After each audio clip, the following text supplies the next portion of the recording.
भारत ने बांग्लादेश को कड़ी फटकार लगाई है। बंगाल हिंसा पर ज्ञान देने वाले बांग्लादेश को खरी खरी सुनाई गई है।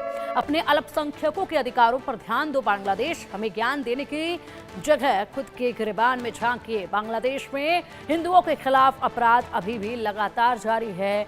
यहाँ पर जब से मोहम्मद यूनुस इस कुर्सी से चिपक कर बैठ गए हैं, तब से लगातार अल्पसंख्यकों पर जो हमले हुए हैं, जिस तरीके से जो बर्बरता उनके साथ हुई है, जिस तरीके से मामले लगातार हिंदुओं पर हो रहे, पूरे तरीके से हिंसा के जो मामले लगातार सामने आ रहे हैं, उससे शर्मसार हो चुका है बांग्लादेश। लेकिन बावजूद इसके मोहम्मद यूनुस को है कि शर्म आती ही नहीं है। और ऐसे में मुर्शिदाबाद में जो हिंसा हुई उसको लेकर अब कह रहे हैं कि मुर्शिदाबाद में हिंसा हुई है, उस पर आप लगाम लगाइए, उसको आप ध्यान में रखिए। और साथ ही साथ ये भी कहा जा रहा है कि बांग्लादेश का इसमें कोई भी रोल नहीं है। हालांकि अभी इसकी तहकीकात जारी है, जांच एजेंसियां पूरी प्रमुखता के साथ इसकी तहकीकात में लगी हुई हैं। अंदेशा अभी तक ये लगाया गया है कि बांग्लादेश का कनेक्शन इससे जरूर पाया जाएगा, और उससे पहले इस तरह का बयान आना ये भी समझा जा सकता है कि कहीं ये चोर की दाढ़ी में तिनका तो नहीं।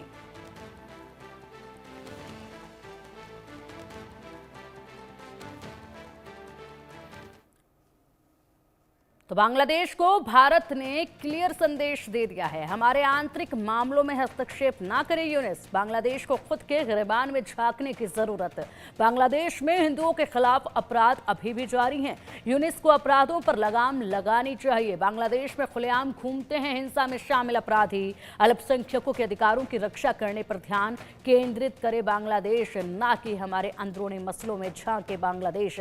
बांग्लादेश ने क्या कहा था ये अब आपको बता देते हैं। मुर्शिदाबाद पर बांग्लादेश ने कहा था कि बंगाल हिंसा पर बांग्लादेश के गलत बयानबाजी सामने जब आई, उसमें कहा गया यूनुस के प्रेस सचिव शफीकुल आलम की तरफ से बेतुकी टिप्पणी सामने आई। पश्चिम बंगाल में मुस्लिमों को सुरक्षा दी जाए, ये कहा गया। पश्चिम बंगाल में मुसलमानों पर हमलों की निंदा करते हैं, ये कहा गया। बंगाल में मुस्लिमों के जान माल का नुकसान है, ये कहा गया। मुस्लिमों की सुरक्षा के लिए सही कदम उठाए जाएं, ये कहा गया।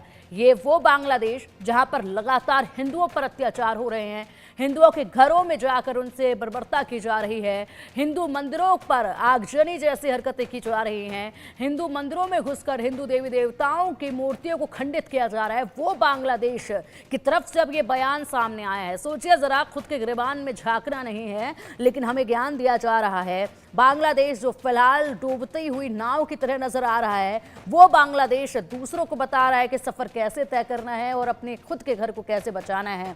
बड़ी हंसी की बात है, लेकिन जाहिर सी बात है यहाँ पर कहीं ना कहीं बांग्लादेश का कनेक्शन भी जो है यहाँ मुर्शिदाबाद की हिंसा में सामने आ रहा है। जांच पड़ताल इसकी की जा रही है, और उससे पहले ये जो बयान सामने आया है, इससे साफ पता चलता है कि चोर की दाढ़ी में ही तिनका है। जिस तरीके से यहाँ पर मुसलमानों की सुरक्षा को लेकर बात की जा रही है, और हैरानी की बात यह है कि क्या वाकई में मुसलमानों की ही चिंता है, या फिर वक्फ कानून को लेकर कुछ कहा नहीं जा रहा है तो इसी तरीके से ही कह दिया जाए, वो वाली बात नजर आ रही है। अब चलिए, इसी पर अधिक चर्चा के लिए हमारे साथ हमारे खास मेहमान जुड़ चुके हैं। मेहमानों का रुख करेंगे। रिटायर्ड मेजर मोहम्मद अली शाह जी हमारे साथ है, रक्षा विशेषज्ञ। अली शाह जी, बहुत स्वागत है आपका इंडिया न्यूज पर। विदेशी मामलों के जानकार निपुण आलम बयान जी भी हमारे साथ है। निपुण सर, बहुत स्वागत है आपका भी इंडिया न्यूज पर। निपुण सर, सबसे पहले रुख मैं आप ही का करना चाहूंगी, चर्चा की शुरुआत करेंगे। बड़े अफसोस की बात है कि पाकिस्तान और बांग्लादेश करतूतें बिल्कुल एक जैसे। पहले बांग्लादेश बेहद सही था, भाईचारा बेहद अच्छे से कायम था, लेकिन मोहम्मद यूनुस जैसे ही आए हैं वैसे ही दूसरा पाकिस्तान बनाकर रख दिया है, और बयानबाजी भी ठीक उसी तरीके से सामने आने लगी है। अब कहा जा रहा है मुर्शिदाबाद हिंसा पर कि यहाँ पर बंगाल में हिंदुओं की रक्षा करे भारत सरकार, जो हिंसा हुई है उसकी हम निंदा करते हैं। देखिए जरा, खुद के देश में आग लगी हुई है, वो बुझाई नहीं जा रही है, हिंदुओं को लगातार प्रताड़ित किया जा रहा है, उन पर हिंसा की जा रही है, वो रुक नहीं रही है। खुलेआम इनके अपराधी सड़कों पर घूम रहे हैं नारेबाजी करते हुए, उस पर लगाम लगाई नहीं जा रही है। ज्ञान देने चले हैं भारत को। नहीं, देखिए क्या ना कि ये तो इस समय तो ये आप मोहम्मद यूनुस के जो ये बात उन्होंने बोली है कि हम भारत को कैसे भी करके क्या उकसाएं, भारत के खिलाफ कोई टिप्पणी की जा सकती है। इसको जो वहां पे हिंसा करने वाले जो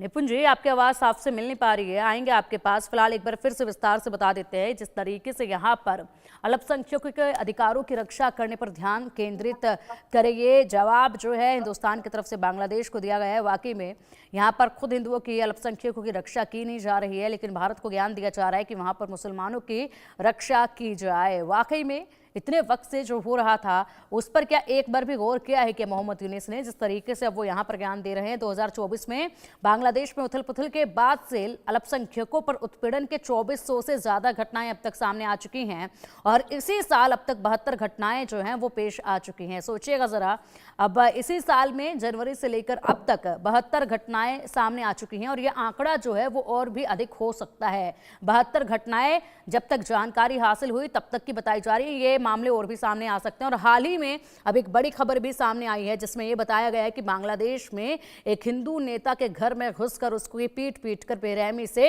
हत्या कर दी गई है।